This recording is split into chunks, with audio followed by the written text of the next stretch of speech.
I would hide somewhere in the cut and sleep. I woke up early that next morning, went to the multi center, which is MSC.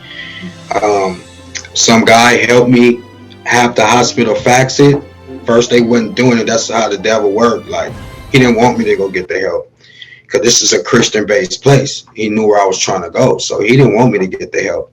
So he was like, nope, nope, nope. So their fax thing wasn't working, but the dude kept trying for me, and I finally came through. Went, they let me in. They said you can get your TB later. They wasn't really worried about that. It was more the COVID thing because that's when it was way more serious. And I gave it to them, and y'all don't even understand. It was a relief. Like, oh my God, I'm off the streets, man. And I wasn't like wigged out because I wasn't using like for the last 2 days. It still was in me, but I wasn't where I was paranoid and couldn't work and need to lay in because if you're too bad here, one thing that I say about this place, they'll let you lay up for like they'll let you lay down and get some rest. But I got here, man, and I was happy at first, and then once I figured out where I was at, because I never been in no situation like this, and then realized that I was in a good place, I was angry.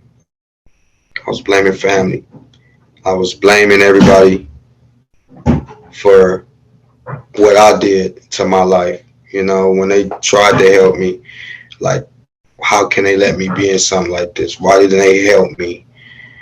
Angry, wanting to fight people. I was about to fight. Like, Diane don't even understand like how angry. I don't know if she got. I know she keep tabs with this place real solid, but she just don't know. Like, I was angry. Like I just want to fight all the time. I'm calling people out. They have to hold me back. That's why my graduation in 2 weeks, I owe the brothers here a lot because they had to physically hold me back. You know what I mean? And pick me up and put me in the laundry room and stuff like that. They had to physically pick me up and stop me from messing up my program. Because when you fight, you got to get kicked out. And I used to let all the little stuff, people doing stuff negative, come very passionate, like Diane said. Like, I used to let if somebody doing something negative with me, I was real outspoken about it and didn't understand that everybody's different. Like, everybody wasn't raised like me or raised like the other person, and sometimes people just don't know what they doing. This is how they was raised. You got to be fair. You got to treat people better. You got to have compassion for people. Sometimes we can get caught up in judging, and I had to learn that. You know what I'm saying? And I was just broken. I was bad. But yeah, man. Yeah, I was angry, y'all, and like, I came a long way. You don't understand. Like, I had an attitude problem that I needed to change, and I didn't. I had to get that. Like, I had an attitude problem, and I didn't want to admit that to myself, but I had. I finally did, and the last episode I got into, I was about to fight. I was out there with my shirt off and just ready to throw it all away, and ain't knowing what this place gonna do to me.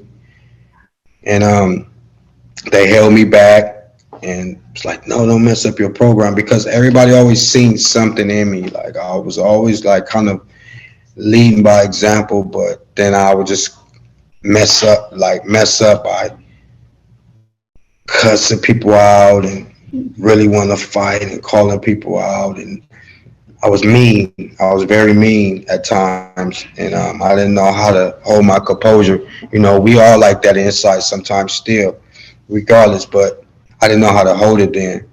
But once they held me back, the case manager, Jason, his name Jason King here, he came downstairs, and this is when I was doing better. I was reading my Bible a lot, and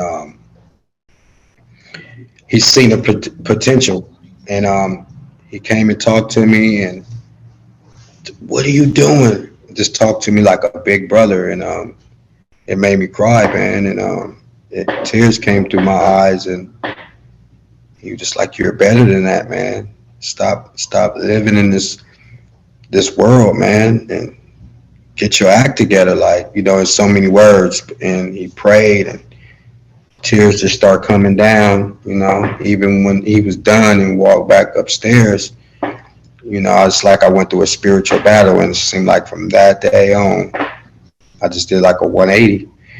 So, because before that, I still was doing it, but after that conversation, it kind of showed me like what I was worth and what what what I'm supposed to be doing here. This place helped me a lot. Chaplain Z do the devotion. Then they got classes for how to get your life better. And then we got another 10 o'clock class as far as like reading a scripture out the Bible. So then you got work therapy. So you got a busy day. So what I have done for me, all the advice I done took from all the staff and all the brothers here, what it done for me, it made me do 180. I got baptized at Bethany Church. I picked that church because he went through what I went through. He was here where I'm at right now at the Long Beach Rescue Mission. It's called a New Life program. It's Christian based. Um, he was here and he was addicted to meth for 12 years. And look what happened with him. He a pastor now. And that was very inspiring to me. Marcus, And can you walk us through a day in the life of the residents that are in the NLP program? Like, I know you guys get up at like 5:30 in the morning. Can you tell Andy and Doug your full day? It's a full day.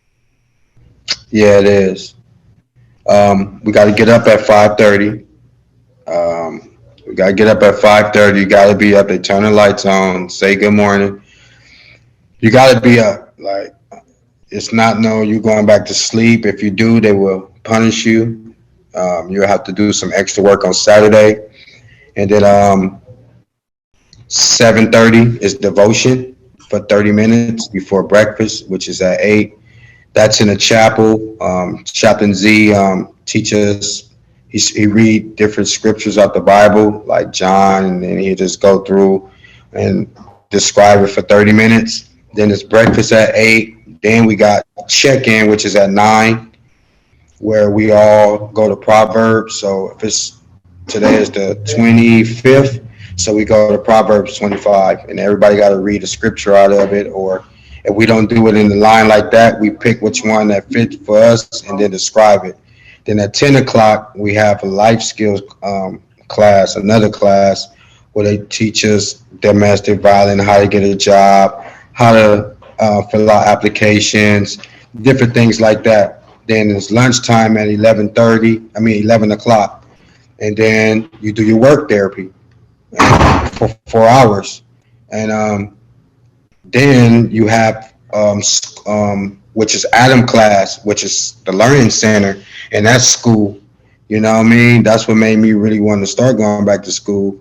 Adam is a big part of that, and that's at everybody got different times, but you have learning center, and then after that you have pray out, and that's at 7:30, which we discuss what's going on and the do's and don'ts and the rules, and we all pray as a group, and if everybody got something to say off their chest, and then that's it. That's a whole day, and we do that Monday through Friday. So, but if you got after you in for a couple of months, if you got a job, they'll work around that. But when you're here, you got to do that every day for a whole year. What time do you go to bed at night, Marcus? Oh yeah, our curfew is at 10 o'clock. You gotta be. You ain't gotta be asleep, but you gotta be in that bed. So yeah, you gotta be in that bed at 10 o'clock, and How many is in a dormitory? Like there's quite a few of you in the dorm. Yeah, it's a dorm. You start off with 10 men. You start off with, like, when you're fresh, it's 10 of you, 5 on this side and 5 on the other side, and then then when you like get into like 7, 8 months, you can go to a 5-man cell. I mean, five like jail, 5-man dorm. Excuse me, 5-man dorms. You go to a 5-man dorm, and it's a lot peaceful. I kind of picked what dorm I wanted to go to because this is during my changing process, and I just didn't want to be around too much negativity. So I picked kind of a calm dorm so I could keep concentrating on doing what I'm doing. And then after you graduate, they got 2-man dorms too. And once you graduate, you become alumni. And you can always come back to the program if you leave and mess up and go through some things. If you graduate, when you graduate, you can always come back and get food, clothing. That's the good thing about this place when you graduate. And another thing about this place, they give grace. They got a heart. They're very understanding. Um, Diane is one of the volunteers here. Nick run the program, and she's awesome. She's the reason I'm on this podcast, and it's other volunteers like her that help me get through this struggle. Because if I didn't even know Diane was really watching. She described me before we started, and it was nice of her, and it was good that she acknowledged that, and that just made me want to go further and make me want to really stay with that change because she sees something. So, and she don't know me like that.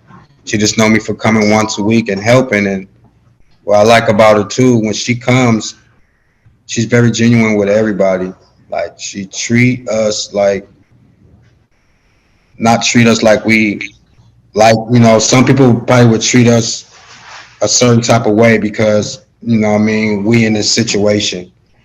She make our plates and and asks, do we need more? She come wipes the table. She could just really just serve and sit back and put the plates together and just sit back if she want to. But she kind of do a little more than that. And Diane, I appreciate you doing that. Thank You you. really Thank have you. to.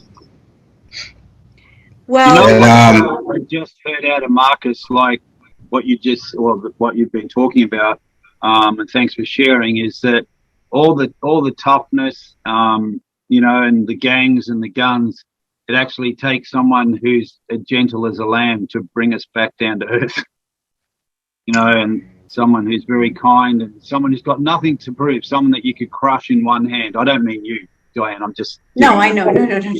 No.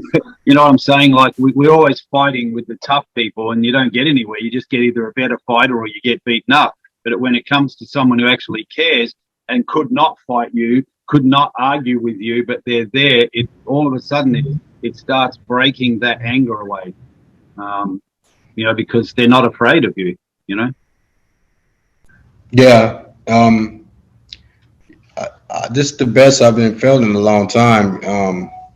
What's really amazing about it, that my family's seeing the difference of how I am now. They see a whole different person, and that means a lot to me, man. Because I could be dead or in jail right now. Oh yeah, This place, yeah, absolutely.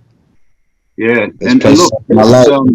I think it's a great journey. It takes, man, and you would know this anyway, Marcus, what I'm saying, but it actually takes more. It takes, it's tougher to step away from gangs and drugs and guns to be on your own and improve your life. That's way tougher than being in a gang. Gang's easy. You can get in a gang, do whatever you want. But when you step out of a gang, you don't have the support and you're taking it on your own to improve, and you're around people who aren't like those people. That's way tougher, mate. Way tougher than being in any gang. Yeah, especially being around like being engaged with church too. So I had to like get used to that. It's real hard to walk the right light, to walk too. So like you said, Andy, it's very easy to do the bad, but can you do the good and make a transformation? You know what I mean? So I understand you on that one. Yeah, it's and I fortunately didn't step into, oh yes, I did actually. I was going to say I didn't step into the world of carrying guns. Well, that was a lie. I did. But I was more involved with, I had my own thing I was doing because my journey, I don't want to take the limelight off you, but my journey was just an angry kid from day one. I'm sure when I was born, the doctor smacked me, and I'm sure I tried to give him a backhand somewhere before I got out of that. But, it broke up all my relationships. I've got 7 kids, 6 grandkids. But again, like you just said, the transformation that I took on, all my family were their stepbrothers and stepsisters, but we're all good. We talk every week. They're on Messenger because they live in Australia, and one lives here. But we're all close, and every day, every single day, it would be so easy to just someone blows a horn at me in the car. It would be so easy just to wait, follow them, get out, bang, because that's all I used to do. You blow the horn at me, I'm out, man. We're into it, and it's always it's never going to go away. But what it is having your faith, being around good people. So talking about the Christian side, I ride motorcycles still, but I'm with Bikers for Christ. And why I love it is because I'm around a lot of guys who were a lot tougher than what I ever was. It's just good to be around those people who had that transformation, like you, Drew, to the preacher who's been where you've been, because he understands where you're coming from and what you're going through now and where you're attempting to go. Rather than someone who's giving you good advice, but they don't know. And I'm by myself. I don't have a relationship, but you also just said something very important about having a good friend.